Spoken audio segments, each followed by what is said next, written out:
Will, good to have you on the show. Thanks for having me. How we always start off with a brief introduction of yourself and the business that you're in now, and then we'll take it from there. Great. I am William Ferreira. I'm a 29-year-old entrepreneur based in London, and I am the CEO and founder of 360 Brands. 360 is a digital agency that focuses on scaling direct-to-consumer brands, traditionally between kind of 500k to 5 million in revenue. And we're full service solution. So we manage everything from customer acquisition, retention, and creative to help founders and brands scale sustainably as a growth partner. And if we could go, so we're going to go back a little bit to start with. Could you take us through the years leading up to owning your own business? And then, yeah, we'll go back to wherever you want, how as far as back as you want to go, maybe not school days, Yeah, yeah. and then into sort of career journey, and then into the business now. Yeah. So I've been running my own businesses for 10 years now. I have the what is now a typical entrepreneurship kind of background story, which is I dropped out of university to start my own company. So back then that was a creative agency called Unbox, which is still going today. And that very much focused on working with startups, offering branding and creative solutions. And that was kind of pre-social media and digital boom. I sold that business in 2018 to my co-founder, which was based in Bournemouth, and my aspirations were larger than Bournemouth at the time. And this is before kind of remote working. So sold the business in 2018, moved to London. And during my time in London, I was working with Virgin Startup as an ambassador and working with a lot of really interesting FMCG brands, mainly in food and beverage. And that led on to an opportunity to work with some bigger brands, the likes of Diageo, Nike, and a handful of kind of up and coming challenger brands in that space. And I saw a big demand in the market for digital transformation and helping brands really understand the potential of leveraging digital and e-commerce to build online revenue. So in 2019, I co-founded what was then Social Buff, which was a social media marketing agency that focused on organic and paid social and some influencer marketing. We ran that business purely focused on helping brands grow online and leverage social to generate brand awareness and sales. But when COVID hit in 2020, we saw a big opportunity to pivot into actually helping build e-commerce solutions as well as drive acquisition marketing for those businesses and help them increase their revenue and customer database. So in 2020, we pivoted into a direct-to-consumer agency focused on performance marketing. And then in 2022, we rebranded to 360 Brands, which is the business today. So for the last 2 years, we've been running under 360 Brands, which is a full service digital agency for e-commerce businesses looking to scale. Very good. Some journey, and it's most of the people that I've spoken to so far have gone from being an employee and then like taking the plunge to start their own business. And I'm pretty much like yourself in that I just went straight in, skipped that bit and went straight to starting my own business. What were the surprises? Maybe surprises or things that tripped you up on? Like everybody looks at the lifestyle of running a business and think that it's plain sailing. You can work when you want, where you want. What is that? What is some things that sort of tripped you up in the fact of you need to hire people or you need to train people, and how did you sort of learn that process without being the employee first? Yeah, I think I think I always had ability to understand how to earn money, and I think that was like where my desire to start my own thing kind of came into play. Because even when I was at university, I was making money as a freelancer or finding ways in which I could take on projects, and a big focus for the agency space for me, and why I wanted to launch an agency, was I had the ability to sell and also then implement talent to deliver that work. So I was never really the specialist in the occasion. And it was just a passion for connecting opportunities and working really cool ideas and then turning that into a business. So I think, my earlier years when I was 20, 21, a lot of it was just like raw passion and excitement about running my own thing and, working with really cool people and interesting brands. But I think the reality of then understanding business and thinking more about how you grow and sustainably scale a business and also manage, that growth efficiently, that's where you kind of get hit with a reality check that you can't do everything yourself, and you do have to kind of rely on other people, and you've got to think about, how that's going to be managed. So I think in my younger years, my energy made up the lack of experience. And then as the business got more serious and it wasn't just, putting money in my own pocket and working with freelancers, it was building a team, I really had to figure out how to run a company. So for me, a lot of my initial kind of barriers was around that kind of commercial and business knowledge. And I think the key thing for me was just investing into mentors and building relationships with people who'd been there and done it. And I'm very much one of those people who learns by first-hand experience, not studying. So one of the reasons, again, why I want to start my own business is because I just academically did really badly at school and I couldn't see myself in a traditional kind of working environment. I much wanted to be like hands-on and bet on myself and kind of learn from failure. So I think that was the other thing, is like just being super open to risk and failure and then learning from it. So that's kind of how I overcame a lot of barriers earlier on. And then I think as your ambition grows and you want to build something that kind of can outlast you or succeed you, then it really comes down to understanding the market, business knowledge, and generally just expanding your experience and skill set. So a lot of like self-learning and self-education then comes into play. And obviously that accumulates over 10 years of doing it yourself, but it definitely hasn't been without help. Working with really, really talented people and then learning to hire people who are just like way more experienced or talented than you are, and just being the facilitator and understanding like what your role needs to be to build a successful business. And that took me probably longer than most people to learn, because I just loved being involved in everything. And that's also one of the, the key issues when it comes to learning from your own mistakes and having to adapt to it and having that kind of reality check. Yeah, and it's people the best way to do it is just to brute force it until something breaks, and then you learn how to fix it first, and then you bring in somebody that's a lot better. Or you start to realize that there is people that are a lot better than you at certain things. And it's interesting that you say like mentors. I was always sort of not against, but you see the guru types on Facebook and Instagram, and you think, and they're with these outrageous claims of God knows whatever revenue. So that sort of thing put me off mentors to start with, and I've only ever worked with one group of in the same business, and it actually like completely changed the game for me. So finding the right person to learn from, or different people in different areas, has been key for me, and I guess that's the same for you as well. Yeah, absolutely. And I think I was lucky because I think I was kind of a generation before the online education space. So the people that I engaged with from a mentorship perspective were the people who'd been building agencies for 30, 40 years.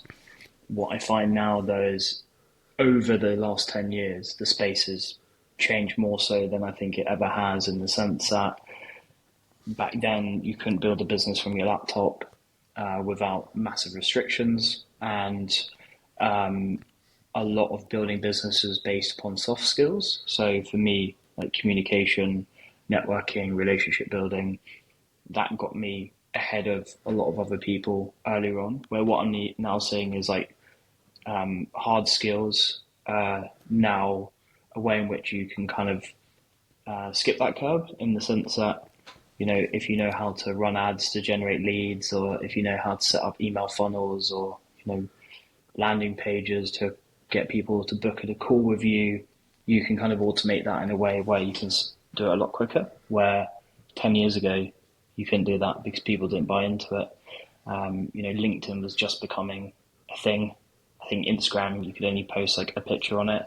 So there wasn't really a low barrier to entry as there is now. So I Yeah. think I was lucky because I earned a lot more about business, and a lot more about relationship building, the value of networking, and people management before I focused on what's obviously relevant today.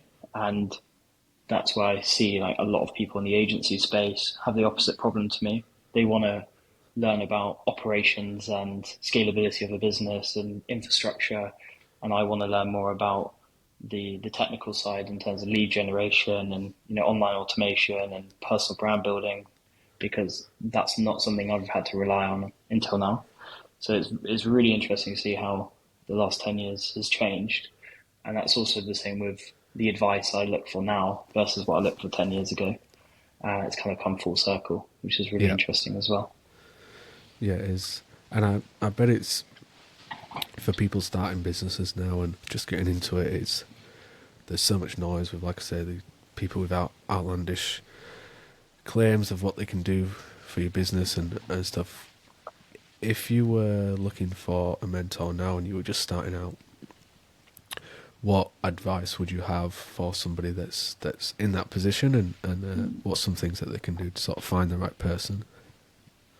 I think when it comes to mentors now, on a personal level, I feel like I'm more solution orientated than mentor orientated. So I'm looking for someone who can give me a solution to a problem versus someone who's like more of a holistic mentor. I think when you're younger though, having what I would say like an older peer, someone who is 10 years ahead of you, who can give you advice, who can be, especially if you don't have a co-founder, like someone you can lean on. I would actually say having more of a holistic coach would be more beneficial. So when it comes to, improving your mindset, improving better habits, developing softer skills, which I definitely think younger generation kind of lack more so than, um, you know, the generation in, millennials or baby boomers. So I think for me, it would be like look for someone that you can learn from, but probably more holistically to start with. And actually, I would advocate working for other people. I think that's one thing I didn't do that I could have benefited from is, working within a bigger business, Yeah. or working within a startup where you can like work with really interesting entrepreneurs and learn from them. And I definitely think in today's world, there's a lot of people advocating against getting a job, but I actually think there's a huge amount of benefit if you're strategic about it, and especially if you know in the back of your mind you want to do your own thing. You look at it as, a master's degree instead of a job. Yeah. And I think if you have that attitude towards it, it can be highly beneficial to actually work for other people. Yeah, I think that's a great point, and I definitely fall into the category of I couldn't work for anybody. But Yeah. looking back, you do think, oh, what if I just did a year or two at working under or someone that's already successful? It's almost you're being paid to be mentored, Yeah. and yeah, I've just had that. I guess it must be an ego thing of not working for anybody, and you just got to work for yourself and figure it out all yourself, which Yeah. looks good in the end story, but during the process, it could have been easy. Could have been easier. Yeah. And I was in the same category as you. I think for me, there was definitely this authority issue I had at school. And I think that was one of the main reasons why I wanted to work for myself. But in hindsight now, some of the best entrepreneurs I know aren't entrepreneurs yet. That I have a great network of close friends who are entrepreneurs in other people's business, and they excel at it. And I think, especially post COVID, there's a lot more of an entrepreneurship culture within, especially startups or scale ups, where actually they're hiring great talent that, ultimately 10 years ago probably couldn't work in that style of business. So I'm also seeing a lot more people, working on things that they're passionate about in spaces that they're not, trying to launch themselves, but give those people 10 years and they could easily spin out something of their own and make a success of it. And they have the framework to do that because they've learnt from it firsthand. And I think that's one thing that I've noticed more recently since post-COVID is more people opting for the entrepreneurial freedom, but working within other businesses. But you've got to be okay working for someone else, which has its Yeah. pros and cons. Yeah, and then but there is the flip side of that of people that do work for somebody else, and then they go and start their own business, and then they think, "Yep, this is not for me," and then they go back because it's Yeah. not as much as LinkedIn and Instagram would like to think it's all sunshine and rainbows. It's unfortunately not. But the Yeah. returns that you get are exponential on just having a normal job, if you like. Mm-hmm. Okay, I want to. Okay, we'll come forward to present time, if you like, of the work that you're doing at 360 now. You mentioned in your intro that you're more of like a e-com growth partner, if you like. Do you just want to go into a little bit more detail on that side of things and maybe like the average service or different services that you provide inside of that growth partner term? Yeah. So as an agency, we've kind of layered our services as we've grown based upon demand or the ability to drive better results if we did certain aspects or manage certain aspects more so than just like running ads, for instance. So we're kind of an end-to-end solution when it comes to e-commerce growth. And what that means is we will holistically look at how to scale the business online and then implement tactical solutions that will help it grow. And that usually means that we will have a kind of an always-on approach to managing paid media, so PPC, paid social, CRM, so email marketing and retention strategies. But what we do is we look at holistically how do we improve the performance of those channels, such as improving the website experience, so improving conversion rate. How do we improve brand and creative strategy? So what kind of content do those channels require? So our business model and the way it works most of the time is we plug in directly to either a founder, if it's an early stage business, or whoever's heading up marketing as a whole, so like a CMO or marketing director. And there's kind of two benefits to our business. One is we're a small agency, meaning you get direct access to some of the best in the game when it comes to paid media, CRM, creative strategy, e-commerce. But you also know that we are, dedicated to you fractionally in a way that you don't need to hire in-house, meaning a lot of our clients can work directly with us over a period of growth. They can work, they can rely entirely on us. And a majority of the time, that's our typical model where we work as an extension of that internal leadership and those stakeholders. We help them drive strategy. That's not just from a marketing standpoint, but also from a P&L standpoint. So really understanding, the business metrics and fundamentals, and then looking at what kind of full funnel acquisition and retention strategy do we need to implement to help them sustainably increase revenue and profit, acquire new customers, and build brand at the same time. So that's why we say we're kind of an end-to-end solution, but ultimately we're very focused on growth of revenue, and then secondary metrics such as customer acquisition, so database growth, brand awareness comes second, but we're always performance first, if that makes sense. Yep. And speaking with a few e-com agency owners, and it seems to me that the big mistake that brands make is that they focus everything on acquisition rather than the other things that you mentioned. So retention, Yeah. and like nurturing, like the CRM and the current things. Is that a trend that you see as well? Yeah, I think, we've seen a lot of brands scale really quickly through paid media. And the problem we see a lot of these brands face is then building longevity in their business, because ultimately there's only so many customers you can acquire. And so what we focus on majority of time is how do we build that longevity into their performance strategy. A lot of that is reliant on retention, improving products, improving customer experience, building community. But it's just maximizing that paid output, because what we find, especially in early stages, is they pump a ton of cash into those top line metrics. So, we made X amount of revenue, but then the fallout of that, because they don't have a good customer experience afterwards, is too expensive for them to sustainably grow. So they're always having to acquire new customers. So for us, it's really important to ensure that before they're spending anything on pay media, they are investing heavily in customer experience and retention strategy.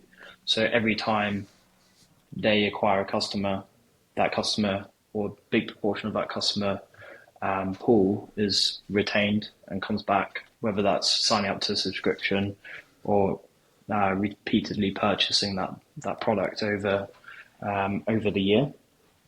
And I think that's kind of where e-com has massively changed recently, is also having a partner in place that can holistically look at all those different channels and ensure that they're performing to the best of their ability.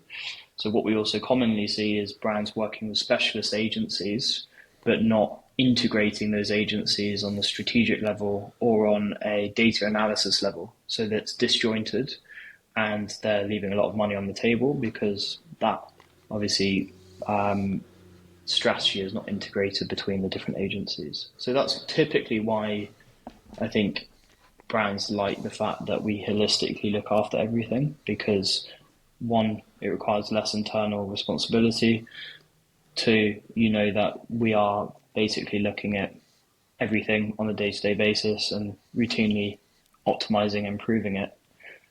So it's more of a seamless and frictionless way of growing as well. So yeah, that's definitely the main trend we're seeing at the moment in the market. Yeah, and if you were to go into a new customer comes to you and they're already working with, I don't know, say an email agency, and they've asked you to come on the paid media side of it, do you then integrate with, like, do you words have gone? Do we manage them or work with them? Yeah, so do you I've got it. Do you insist that you speak to them and work alongside them as well, and do you find that the other agencies have pushback or anything like that, or is it usually pretty easy? Yeah, to be honest, most of the time, if we are brought in by a brand, we will want to at least have input on the overarching strategy and performance plan. And that usually means, developing an integrated relationship with another agency if they have pre-existing agencies. And a lot of time we do give holistic input on how do we improve performance on other areas, even areas we're not managing. So I think also for some agencies, I actually really like that, because we're giving like fractional leadership on overarching strategy and implementing solutions that help their performance as well. And I think a lot of agencies do give that to founders, but I think founders are skeptical, because I overthink sometimes they think they're blaming results on stuff that aren't within their control, or they might be potentially trying to upsell them and just generate more money through them. So I think it's beneficial sometimes to have a partner come in who they know has holistic overview and can make those recommendations on their behalf, which ultimately benefits them.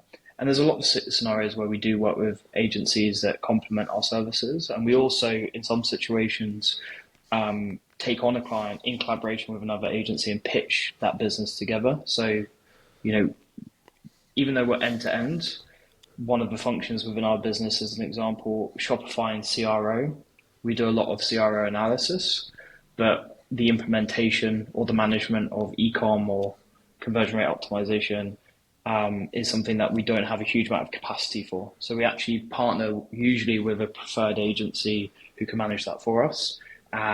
So yeah, typically we can also co-pitch clients and manage clients in collaboration with other agencies if we need to. Nice. Very good. I want to talk through a LinkedIn post that I saw you do yesterday, I think, on some of the highlights. And Yeah. it says, officially launched in-house production studio. And I'm interested in this on what that means for you guys that you can do in-house now. And yeah, what that whole production is going to be used for. Yeah, so our business model, obviously, we wanted a overarching proposition that accommodated everything within digital. And that obviously started with performance marketing, so paid media and CRM.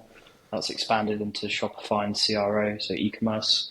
And even though we've done it for the last 4 years, management and delivery of creative, we felt that sometimes that can be blurred if a client works with us and we're managing paid ads or we're managing CRM, and for whatever reason that brand wants to manage creative in-house, or they have someone who wants to manage content production, we then become over reliant on the delivery of that work for those channels. So we have an in-house creative team already that does copywriting, content editing, and generally speaking, we will take your pre-existing assets and make it relevant to those channels.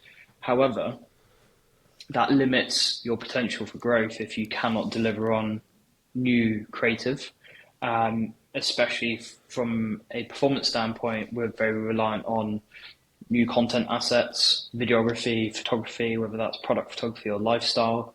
Also user-generated content or influencer content that we can leverage for those different channels. So one of the things that we decided to do at the beginning of this year was to launch a separate proposition with under the 360 umbrella, which was 360 Studio, which meant that we could have a dedicated team and offering to just creative and creative only. And that means we can do one or two things. We can now work with brands who have everything else sorted, but need a creative partner that understands how to optimize the creative output of those channels so they can work with our studio independently, or pre-existing brands that don't currently have a creative system in-house that is optimized for the performance enhancement of our channels that we manage.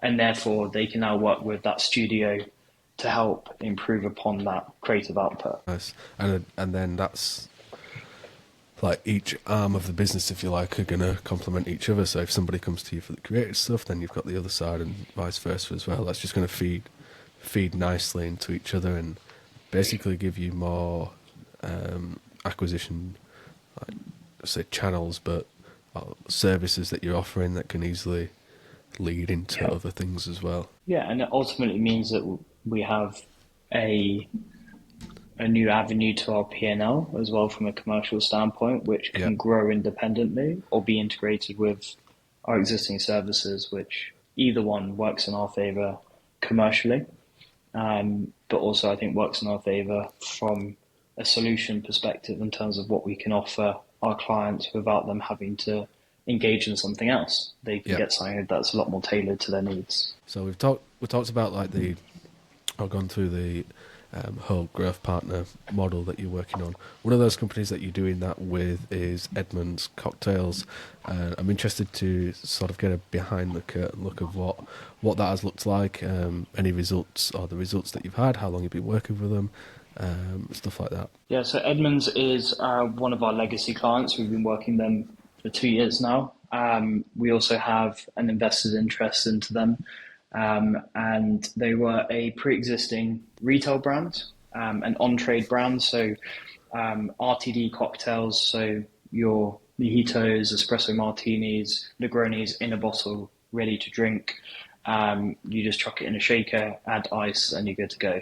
And I have a good relationship with the founder, and we spoke actually for a year or so prior to us working together, I was a big advocate for them prioritizing and investing into e-commerce. And so we actually were able to work with them from kind of early stage launch in collaboration with the founder and their creative director, who's also a co-founder. Over the last 2 years, we have managed essentially end-to-end e-commerce performance and growth, covering off strategy, paid media channels such as paid social and PPC, CRM, as well as retention strategy factors into that, such as loyalty or subscription programs, and then also creative services. So the key kind of way in which we work with them is we actually look at holistically what are they focusing on for the year ahead, determine a trade calendar, which is ultimately, the promotions that you want to push, the brand activity that's happening, collaborations, and everything they want to talk about. And that then determines the output across all the different channels. And that leads to kind of a more holistic content and campaign strategy. So we look at, what's the message we want to push, what's the creative angles that we want to play with for specific product drops or brand collaborations or seasonal campaigns. That then influences all of the great content that we co-build with them, whether that is user-generated content, shooting new product and lifestyle imagery or videography, or creating graphics or animations that kind of filter into the different channel mix. So over the last 2 years, we have managed kind of end-to-end acquisition and retention, and have grown them by, I think it's close to 250% in revenue growth over those 2 years, and increased obviously the other metrics such as customer database size, organic social growth, subscription rate as well, and also identified ways in which we could take search terms to influence their NPD pipeline. So for instance, we saw that the Paloma was really popular in the summer. There was big search terms for RTD Palomas. So because they create product in-house, we were able to then predetermine or help at least influence the NPD pipeline for the year. And that has massively influenced how we could then capitalize on consumer demand within the market. For them, they have kind of an always-on approach, but also gifting is a really big market for them. So we were able to kind of tailor our approach dependent on seasonality as well. So Christmas, Black Friday being their biggest year, and year on year we've still faced the same problem, which is no matter how much planning we do, they run out of stock over Black Friday and Christmas. So it's a bittersweet scenario where you have to turn off ads because they can't fulfill any more products, but you've done a good job if that's the case. And then in addition to that, we're also kind of helping them understand how we can scale above the line marketing to support e-commerce. So looking at brand collaborations with the likes of Luca Filoni and influencing strategic listings to help build brand equity in the market and consumer trust. So they're now listed with the likes of Nobu as well, and kind of building a really nice, well-rounded brand that is working incredibly well across multiple sales channels, not just online. Very good. And yeah, the selling out it's a nice problem to have. Yeah. My pay team hate me for having to tell them to turn ads off, but it's a job well done when that happens. Yeah, perfect. Well, we'll wrap it there. Will, it's great to have you on. Some really good insights there for me to learn off as well as people listening. If people like the sound of you and they want to look at the possibility of working with you, where can they find you? So you can find 360 at 360-brands.com, or my personal LinkedIn, which is just William Ferreira. Usually quite active on LinkedIn, so always happy to have a chat on DMs. That's probably the best place to find me. Awesome.